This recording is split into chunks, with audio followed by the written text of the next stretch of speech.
से बेलपत्र तोड़ लें और खा लें, असर करेगी क्या? हम उनसे कहते हैं एक कटोरी प्रसाद बनाना और भगवान के आगे रख देना, और एक कटोरी प्रसाद भगवान के सामने रखना और एक कटोरी प्रसाद फ्रिज के ऊपर रख देना। दोनों को खाकर देखना, स्वाद दोनों में अलग आता है। जो भगवान के सामने रखा उसका स्वाद बढ़ जाता है। साधारण नहीं है, यहां भंडारा चलता है। खेतान परिवार जो भगत आए हुए हैं, रात को रुके थे, उनके लिए भोजन व्यवस्था यहाँ खेतान परिवार ने करी है।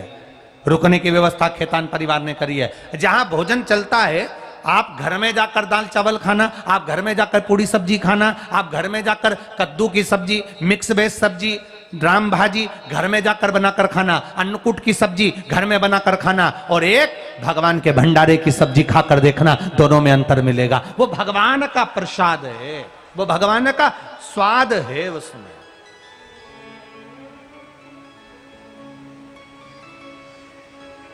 तो फिर कोई पूछा, कभी भगवान खाता हुआ तो दिखता ही नहीं है, कभी भगवान तो खाता हुआ दिखता ही नहीं है। तो हम कहते हैं इस किताब में जो लिखा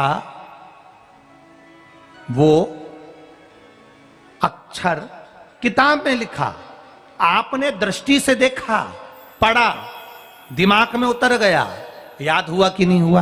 बोलो, जम के बोलो।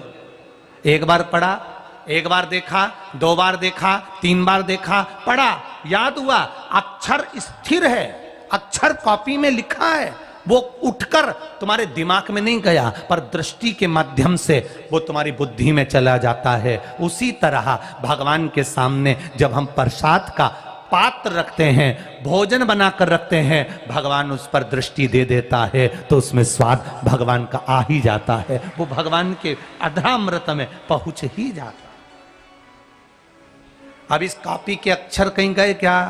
किताब के अक्षर कहीं गए क्या? नहीं, वही है, पर केवल तुमने देखा, पढ़ा, याद किया और तुम्हारी बुद्धि में आ गया, तुम्हारे चित्त में आ गया। उसी तरह परमात्मा केवल भगवान के सामने मिश्री जाती है, मक्खन जाता है, भोजन जाता है, सामान जाता है, एक बेलपत्र भगवान के पास जाती है, वो अपने आप में औषधि बन जाती है, क्योंकि उसका स्पर्श उसके सामने जाते ही, दृष्टि पड़ते से ही उसमें औषधि आ जाती है, उसमें औषधि तत्व आ गया। एक माने और पत्र लिखा दे।